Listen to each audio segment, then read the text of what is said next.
So we'll move on to our next presenter, Mark Thompson Brandt. His presentation's on building reuse and climate change, or climate action, pardon me. A conservation architect and urbanist, MTBA Associates Inc. in architecture, urbanism, and conservation in Ottawa. With over 35 years experience, Mark is a former director of the Association for Preservation Technology International, APT, and Mark founded the firm MTBA, which specializes in natural and cultural conservation for architecture and urban design.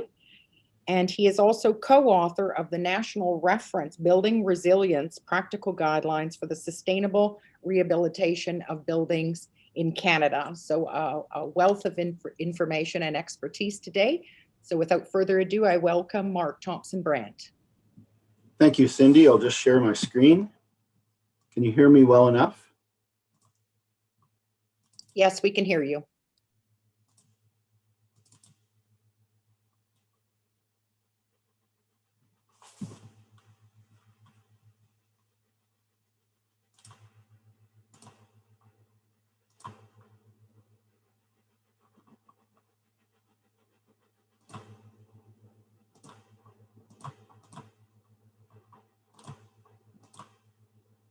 Well, I have it on my screen. Do you have it on yours?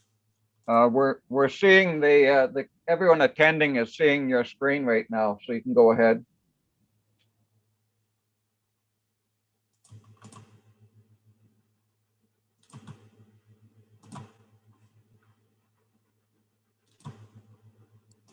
You can go ahead, Mark. Start anytime.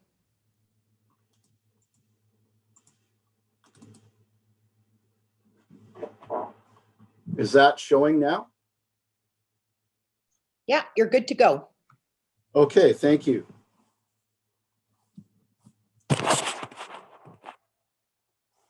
Thank you very much for inviting me. I'm quite honored. The other speakers have been excellent. This is a great summit, and I really applaud your entire community for these efforts, and I wish you every success. I'm going to talk today about something a little bit different, but related to a couple of the speakers, primarily Robert and Mary. Mary said the greenest building is the one that's already built. A good friend of mine who coined that phrase would now be saying things like building reuse is equivalent to climate action. So I want to talk a little bit about adding some other ammunition for your group to help save the Bay. And I'm just trying to get, we may have to switch to your, you may have to switch to yours because for some reason I'm not getting traction on changing my screen.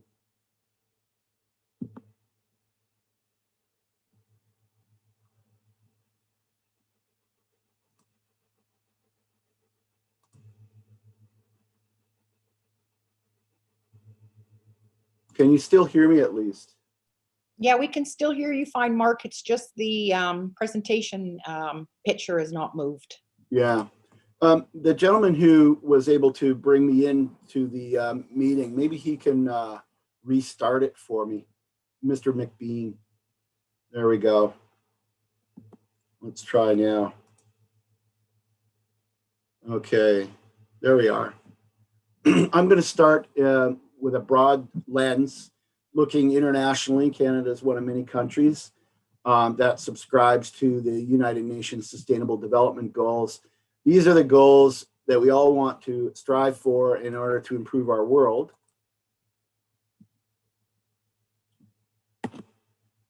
If you could advance me to the next slide.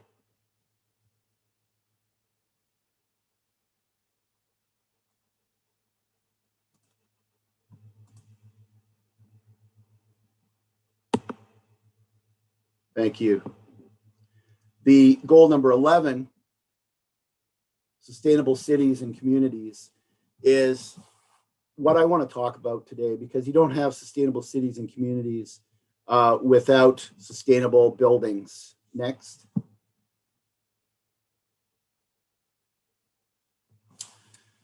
If we look at cities in general, although they just occupy 3% of our total land area, they have huge amounts of consumption and emissions. So it's really about cities, and within cities, it's really about buildings. Next slide, please. If you look at total global carbon emissions, that's not just cities, but the entire globe, the total impact from buildings, and that's two kinds of impact, but the total impact from buildings is just under 40%. There are two kinds, building operations, and that's what we call operational carbon, and then what we call embodied carbon, the materials that are part of the building and the construction of the building. So that's 40% globally. That is a lot of carbon, and if we want to meet our climate targets, we got to start working on existing buildings a lot more. Next, please.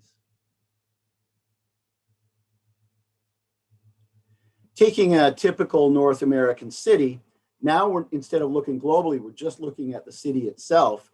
You can see here, and this happens to be Edmonton, but it wouldn't be that much different for Winnipeg. We're now up from 39, we're up to 63%. We're getting higher and higher as we focus in on the urban areas. Next, please. But unfortunately, also typical for North American cities, and Winnipeg would be somewhere close to this, since we've really been starting to talk about reducing carbon and climate action in around 2005, we haven't really made a lot of great gains.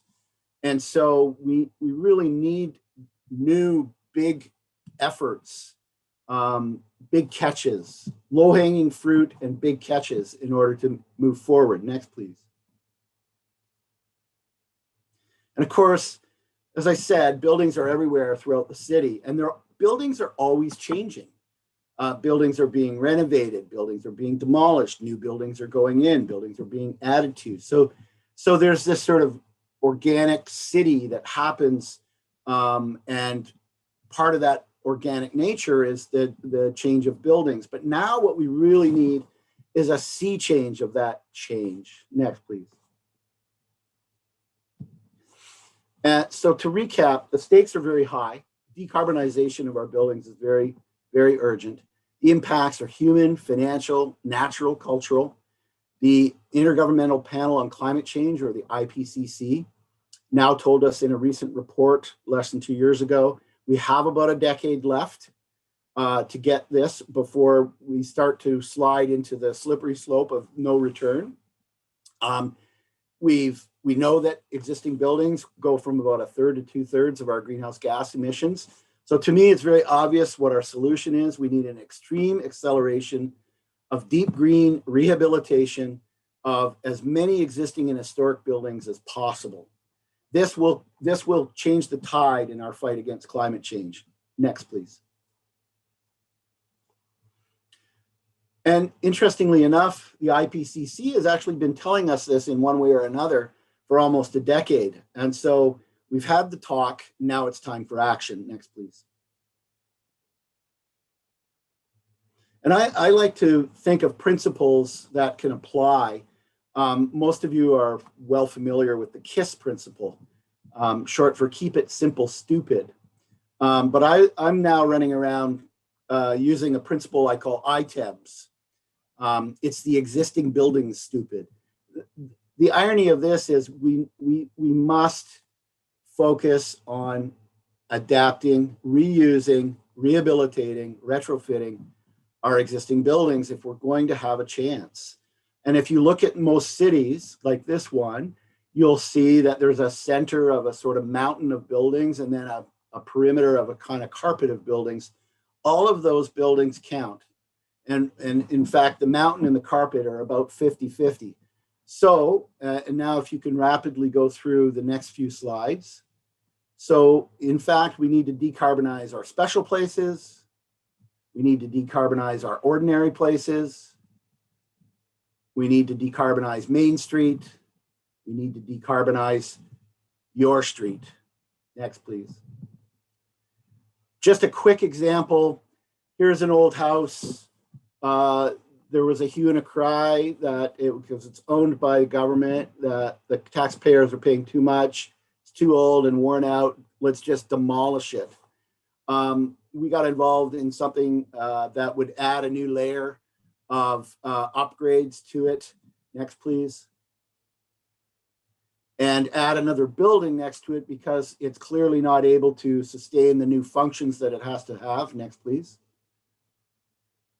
Where we came up with 24 conservation strategies for the existing building that would also green the building. Next, please. And 24 sustainability strategies for the entire site that would make it, next, please. Overall, it would be carbon positive. The new building would be carbon positive, and the existing building would be net zero. And so all of these 24 conservation and 24 sustainability strategies were applied to what happens to be 24 Sussex Drive, the home of the Prime Minister, which, as you all know, is now empty. Next, please. But it applies to infrastructure, another project that we were involved with in Brockville, Ontario, where they have Canada's first railway tunnel, which had been left to rot for many, many decades. But it was reimagined in 2003 and now is the top attraction to that lovely small city. Next, please. Many people know across Canada about the Distillery District in Toronto, where instead of knocking these buildings down, they repurpose them. And it's now a fabulously popular site within the city. And you can see in the inset photo there, it used to be an industrial wasteland. Now it's popular enough that on sunny days, they have yoga classes. Next, please. Really, we need disruptive change. We need collaborative change. Throughout our building and design sectors, we need to decarbonize most existing buildings. Next, please. And if we can do it at the Empire State Building, which is a historic building of great import and obviously of great size, they did a complete deep green rehabilitation. They preserved all of the character defining elements and all of the heritage value. It's now extremely green, low emission building. If we want to keep our Earth below a 1.5 degree increase, and if we want to get halfway there within the next decade, and if we want to get all the way there within the next 3 decades, we must decarbonize all existing buildings from the big ones to the small ones. Next, please. So this brings me to this lovely little building, which you all hold near and dear. There is not a better example in my mind for a deep green rehabilitation that would count, that would actually show on the meter of the increase in decarbonization or the decrease in carbon emissions for a single city than this one. Robert took you through the scale of this building, the urban location, the fact that it has so much going for it in terms of, I thought Robert's presentation was brilliant because he helped show what only architects know, and that everybody needs to know, all of the reasons why this building is a great candidate for adaptive reuse. And I'd like to add to that list that it is a great candidate for adaptive reuse because it will provide an incredibly high level of megatons of avoided carbon emissions if we do. Next, please. Previous speakers have talked a lot more about the details and history of the building. And Ernest Barat is the architect for another building that our firm did a deep green rehabilitation of in Ottawa. It's now called the Sir John A. Macdonald Building. It was the Ottawa headquarters of the Bank of Montreal previously from the 30s. And this one has a lot of the same fabulous detailing by a great architect. Next, please. it doesn't look great right now, but once you fix it up, it'll bring it back to life. There's so much going for it urbanistically as well. It's a landmark, but it's not a look at me landmark. It's very restrained and has a lot of gravitas and dignity. Next, please. It has a lot of history, and others have gone before me here in the summit on that. And next, please. Just to summarize then, how about the wise use of existing resources? I think it's time our politicians, if they like to say they espouse the sustainability and the climate action that Canada and Manitoba and Winnipeg are doing, then let's hold them to account. You can't get a better resource in Winnipeg for the amount of embodied carbon, the amount of embodied energy. It's high in cultural heritage and environmental heritage values, economic, social, urbanistic. It uses a lot of local materials and craftsmanship that really can be honored through that local and natural history. This is what I would call a quadruple A opportunity that you can't miss this. This would be like what Mary was saying, don't waste a crisis. Well, don't waste this building. It is absolutely a number one opportunity environmentally and in so many other ways. And finally, on the last slide, I would just like to quote Daniel Zarillo, the Chief Sustainability Officer in New York City, who, when it comes to climate change, likes to say, now is the time to put up or shut up. And I've just changed that really to items. Thank you very much. Thank you very much, Mark. I have a couple of questions if you can stay around for a couple of minutes. Absolutely, I'm delighted to. And I noticed this came up a lot in previous discussions with possible redevelopment for the building. So is there a sensitive way? They say that creating an atrium in the bay has always been discussed, but then half dismissed as too expensive. Is there a more eco-friendly way of doing this, or is there research on that to do it that way? Sorry, Cindy, did you say create an atrium? An atrium. So that bringing in more lighting has been discussed, particularly with residential retrofit. Right, and Robert talked a couple of times about that. That with the deep floor plate, it would be a good idea just architecturally. So as a matter of fact, it's a great question because the sun and the moon and the stars all line up here environmentally as well. With a large central atrium, you can start to control airflows, air quality, and you can actually use it as a passive means to help the comfort level in the building. So a large atrium not only would bring light in, but would help the planners and engineers who have to provide for air quality in the building. It would help them immensely as well. So an atrium would be a great idea for a lot of different reasons, not just an influx of natural light. Wonderful, thank you. And one other question that came up, and a lot of people ask about, is what about asbestos in heritage buildings? Is there a proper way to deal with that? And is that an issue when retrofitting a building? Asbestos can be an issue. It's much more present in some buildings than others, depending when they were built, et cetera, what type of building it was. This building, as one of the previous speakers pointed out, is a fireproof structure. The likelihood that it has extensive asbestos is probably pretty low. But a couple of points. First of all, it's a pretty easy and inexpensive investigation to determine the location and extent of asbestos in the building. If there is asbestos in the building, there are many different ways that it can be safely removed.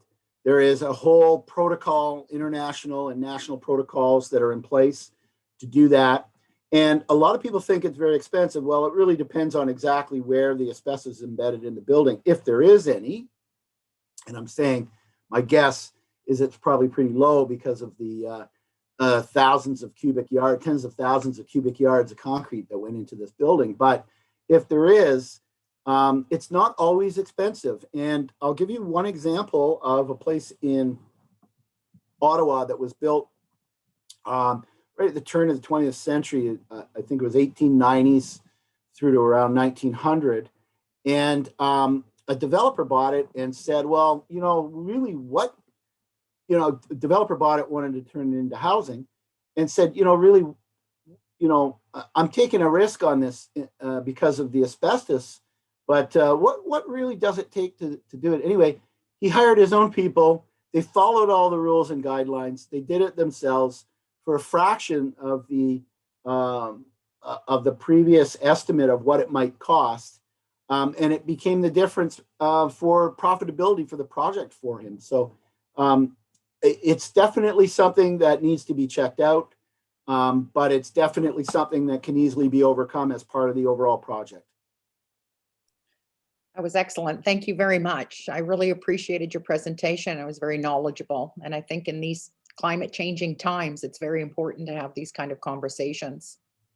Yes, I think all the politicians can be pressed on this one because it represents many, many megatons of avoided emissions if you actually adaptively reuse this building.